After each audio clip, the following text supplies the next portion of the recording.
Efficiency of a unit cell.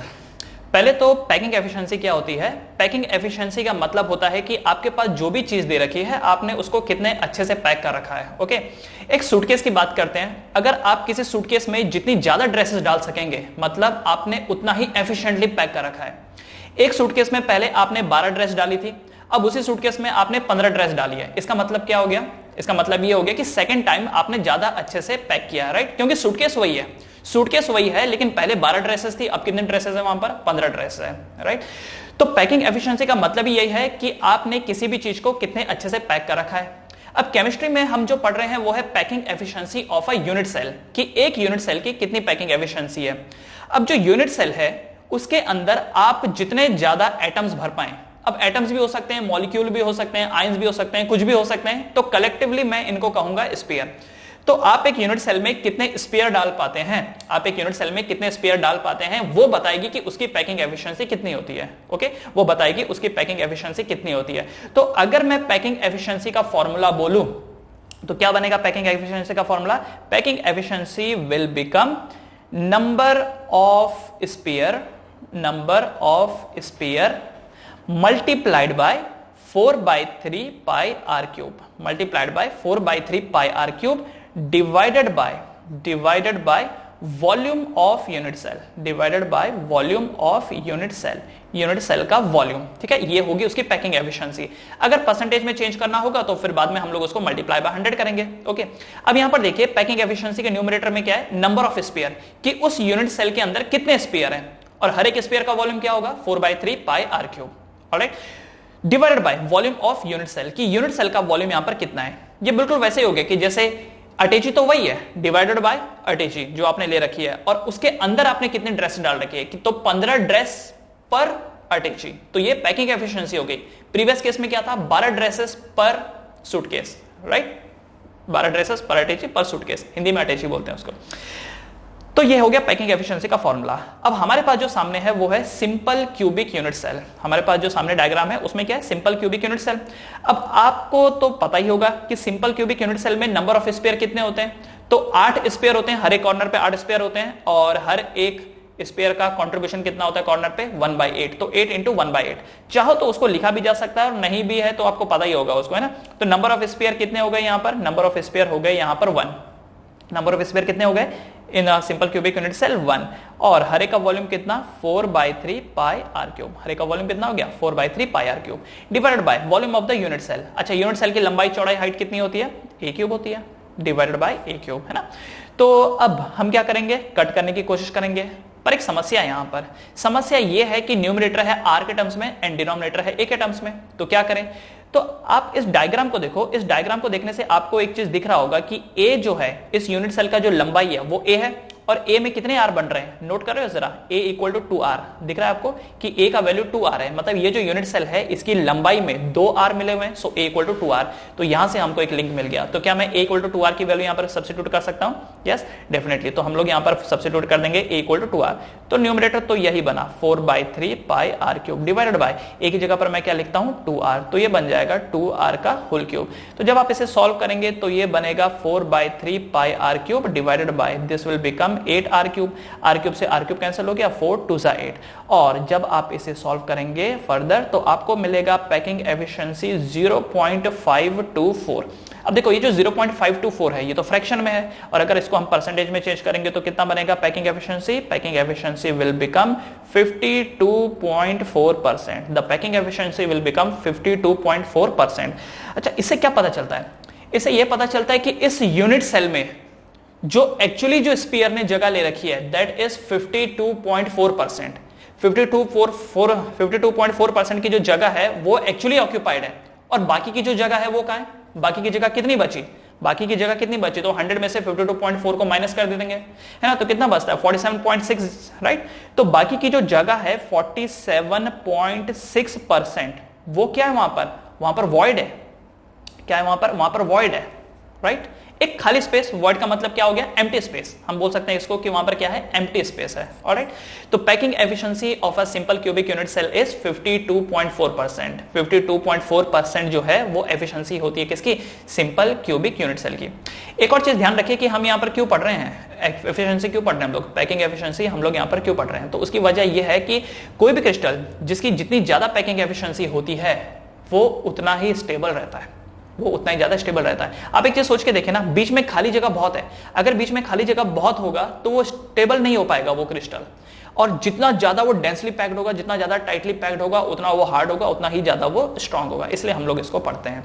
Okay, एक और चीज यह है कि कल के दिन अगर हमको कोई इंटरस्टिशियल कंपाउंड बनाना है, इंटरस्टिशियल कंपाउंड का मतलब क्या हो गया, अब जैसे देखिए ये यहां पर आपको डायग्राम दिख रहा होगा ना, तो डायग्राम में देखिए आजू बाजू तो चलिए स्फीयर है, बाकी जो बीच की जो खाली जगह है, खाली जगह अनस्टेबिलिटी क्रिएट कर रही है, तो हम क्या करते हैं उस खाली जगह पर कोई दूसरा टाइप का एटम वहां पर डाल देते हैं, तो उससे क्या हो जाता है, उसके अंदर मजबूती आ जाती है। ऑलराइट, तो इसलिए हम इसको पढ़ते हैं। एक और डायग्राम जरा देखते हैं, this is face centred cubic unit cell. अब face centred cubic unit cell की पैकिंग एफिशिएंसी क्या होगी, तो फॉर्मूला तो वही रहेगा, है ना। सो अब यहां पर देखिए packing efficiency is equal to face centered के यूनिट सेल में कितने स्फीयर होते हैं, पढ़ा है आपने, 4 स्फीयर होते हैं, हर एक स्फीयर का वॉल्यूम कितना होगा, 4/3 पाई आर क्यूब होगा, divided by volume of the unit cell, तो कितना होता है, volume of the unit cell a cube होता है। अब अगेन वही समस्या हो गई कि a और r तो कट नहीं सकता, तो क्या यहां से आप a और r का रिलेशन निकाल सकते हैं, जरा देखो क्या यहां से आप a और r का रिलेशन निकाल सकते हैं, यस। तो आप यहां पर देखिए डायग्राम देखिए कि क्या यहां पर a इक्वल टू 2r है, इस डायग्राम के हिसाब से सोचिए, क्या यहां पर जो स्फीयर है वो साइड बाय साइड चिपके हुए हैं, क्या ये जो स्फीयर है क्या ये साइड बाय साइड चिपके हैं, नहीं चिपके हैं तो ये डायगोनली चिपके हैं, देखो डायग्राम में ये जो चिपके हैं ये तो डायगोनली चिपके ना, देखो मैं इसका नाम लिख देता हूं, this is P and this is Q, और ये वाली तीसरी साइड का नाम मैंने R लिख दिया। तो डायग्राम में देखो P और Q में देखो PQ इक्वल टू 4R है, नोट करो यहां पर PQ में 4R है। अच्छा ये 4R कैसे हुआ, देखो ये यहां से यहां तक एक R हो गया, यहां से यहां तक दूसरा R, यहां से यहां तक तीसरा R, और यहां से यहां तक चौथा R, 4 R आपको दिख रहे हैं, है ना। तो यहां पर जो PQ का वैल्यू है वो 4R है, PQ is equal to 4R, समझ रहे हो। क्या PQ की वैल्यू a के बराबर है, क्या PQ a के बराबर है, नहीं, PQ a के बराबर नहीं है, PQ तो डायगोनल है। क्या आप डायगोनल की वैल्यू a के टर्म्स में निकाल सकते हैं, डायगोनल की वैल्यू क्या हम लोग a के टर्म्स में निकाल सकते हैं, यस डेफिनेटली। पाइथागोरस थ्योरम लगा दीजिए, देखिए यहां पर आपको ट्रायंगल दिख रहा है ना, यहां पर आपको ट्रायंगल दिख रहा है, this side is a, this side is a, तो ये वाली साइड क्या बन जाएगी, पाइथागोरस लगाइए, a square plus a square equal to hypotenuse square, 2a square equal to hypotenuse square, इसका मतलब hypotenuse is equals to under root 2a, है ना, अंडर रूट 2a। 9वीं 10वीं में पढ़ा था, इतना तो आपको पता ही होगा ना। तो ये जो PQ का वैल्यू है, क्या मैं PQ को रूट 2a लिख सकता हूं, है ना, लिख सकता हूं root 2a equal to 4R। इसका मतलब a का वैल्यू कितना हो जाएगा, 4R divided by root 2, root 2 से जब 4 कैंसिल होगा तो a का वैल्यू कितना हो जाएगा, 2 रूट 2R के बराबर। a का वैल्यू कितना हो गया, 2 रूट 2R के बराबर। ओके, हमने कन्वर्जन सीख लिया। अब एक काम करते हैं हम, अब इसमें सब्स्टिट्यूट कर देते हैं।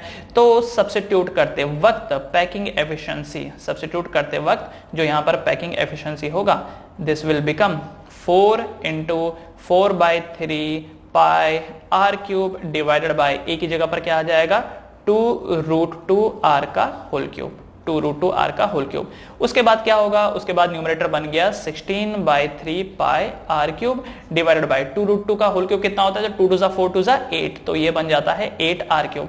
आर क्यूब से are cube cancel, 8 to 16 cancel. और जब आप इसको सॉल्व करेंगे तो आंसर आएगा 0.74। मैंने ऑलरेडी सॉल्व कर रखा है, इसलिए मैं डायरेक्टली यहां पर लिख रहा हूं, द वैल्यू बिकम्स 0.74, राइट। और अगर इसी चीज को आप परसेंटेज में देखेंगे तो परसेंटेज में ये बनता है 74%। तो ये जो FCC हो गया, face centred cubic unit cell, इसकी जो पैकिंग एफिशिएंसी निकल के आती है दैट इज 74%। और बाकी जगह क्या है, बाकी जगह एज एम्प्टी स्पेस, खाली है, वॉइड है, वहां पर कुछ भी नहीं है, ठीक है। सो पैकिंग एफिशिएंसी एक फेस सेंटर्ड का 74% होता है, 74% होता है packing efficiency of a face centred cubic unit cell, right. इसी को हम लोग CCP भी बोलते हैं, ठीक है ना। तो इसकी पैकिंग एफिशिएंसी 74% है, बाकी की जो जगह है वो यहां पर वॉइड है। तो कंपेयर करो अगर आप, तो सिंपल क्यूबिक यूनिट सेल से ज्यादा स्टेबल है ये, सिंपल क्यूबिक यूनिट सेल से ज्यादा स्टेबल है ये, क्यों, क्योंकि पैकिंग एफिशिएंसी ज्यादा है, मजबूत है ये। ओके, एक तीसरा वाला भी देख लेते हैं, body centered cubic unit cell. अच्छा, बॉडी सेंटर्ड में क्या होता है, 4 ऊपर 4 नीचे और बीच में एग्जैक्टली सेंटर में एक वहां पर स्पेयर मौजूद रहेगा, सेंटर में एक स्पेयर मौजूद रहेगा, है ना। तो अब यहां पर देखिएगा जरा, body centered cubic unit cell में वही फॉर्मूला तो सबका सेम आएगा, packing efficiency is equal to number of sphere multiply by 4/3 pi are cube. 4/3 pi are cube हमने क्यों मल्टीप्लाई किया, क्योंकि जो स्पेयर होते हैं, स्पेयर का वॉल्यूम क्या होता है 4/3 पाई आर क्यूब। अब एक स्पेयर होगा तो 1 × 4/3 पाई आर क्यूब, 2 होगा तो 2 × 4/3 पाई आर क्यूब, 3 होगा तो 3 × 4/3 पाई आर क्यूब, राइट। अब बॉडी सेंटर्ड की अगर हम लोग बात करें तो बॉडी सेंटर्ड में कितने स्पेयर होते हैं, तो 8 कॉर्नर पे, 4 ऊपर 4 नीचे, 8 कॉर्नर पे 8 एटम है, बट उनका कंट्रीब्यूशन 1/8 होता है ना। तो ये तो हो गया 1, और एक सेंटर में होता है, एक सेंटर में होता है, तो कितना हो गया 1 + 1 2। तो packing efficiency will become 2 × 4/3 pi are cube, 2 × 4/3 pi are cube divided by volume. Volume कितना हो गया, अगेन a क्यूब हो गया।